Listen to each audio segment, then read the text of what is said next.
म्हणत होतो तुमच्याकडे संधी आलेली आहे,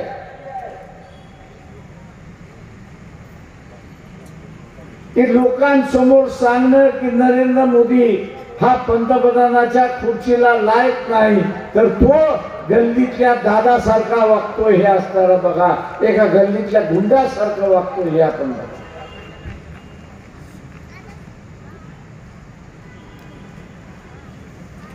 जी काही माहिती आली, ज्यांनी ज्यांनी पैसे दिले, इलेक्ट्रोल बॉन्डच्या माध्यमातून ज्यांनी ज्यांनी पैसे दिले, ते देण्याच्या अगोदर त्यांना ईडीची नोटीस गेली किंवा त्यांना असताना चौकशीला बोलवलं. पुन्हा आपली चौकशी येऊ नये, पुन्हा नोटीस येऊ नये म्हणून कोणी 300चा बॉन्ड 300 कोटीचा दिला, 500 कोटीचा दिला,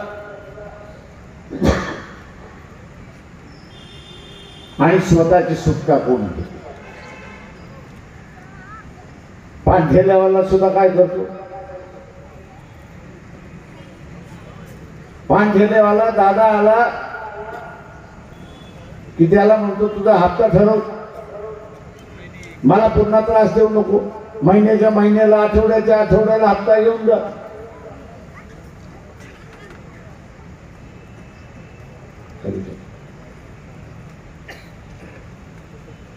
महिन्याच्या महिन्याला हप्ता घेऊन जा. तो दादाही म्हणतो हप्ता आला बस झाला, आपण ह्याला त्रास देण्याची गरज नाही. या कंपनीने सुद्धा असताना इलेक्ट्रोल बॉन्ड मार्फत हप्ता दिला आणि त्यांच्या असताना इन्क्वायऱ्या थांबल्या, अशी परिस्थिती आहे. म्हणजे मुद्दे आपण उचलू, लोकांसमोर मांडू, पण नाही.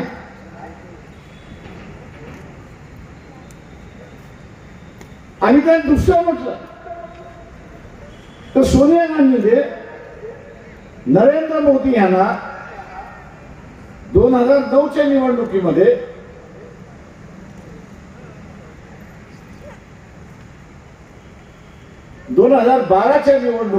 गुजरातच्या राज्याच्या निवडणुकीमध्ये मोदीने असताना मौत का सौदागर म्हणून म्हटलं.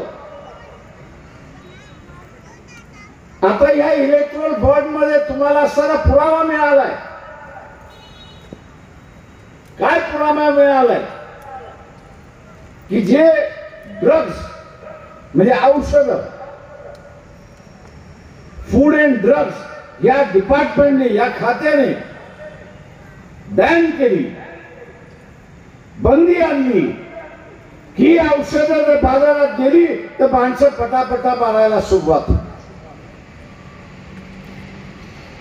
ही पटापटा मारायला सुरुवात होती.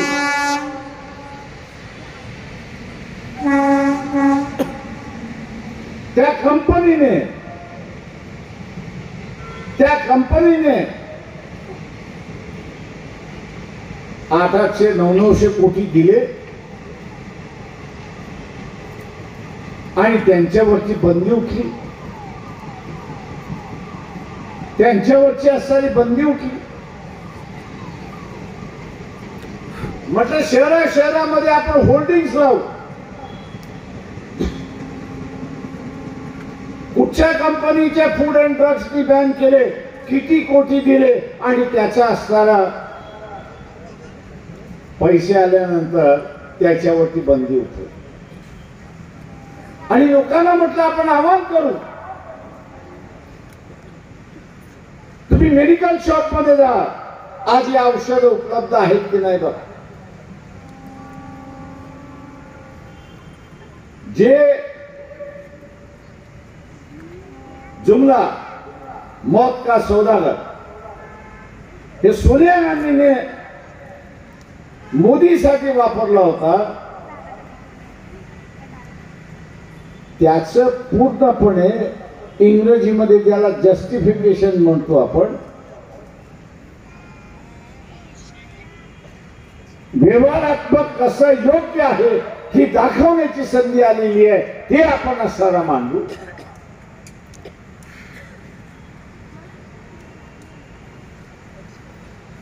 पण नाही, किंवा ज्याचा असणारा उल्लेख केला इथे असणारा प्रियदर्शी तेलंगणी, या देशामधले 16 लाख हिंदू कुटुंब 2014 नंतर ते राज्यसभेमध्ये उत्तर येईपर्यंत भारत देश सोडून गेले, नागरिकत्व सोडून गेले.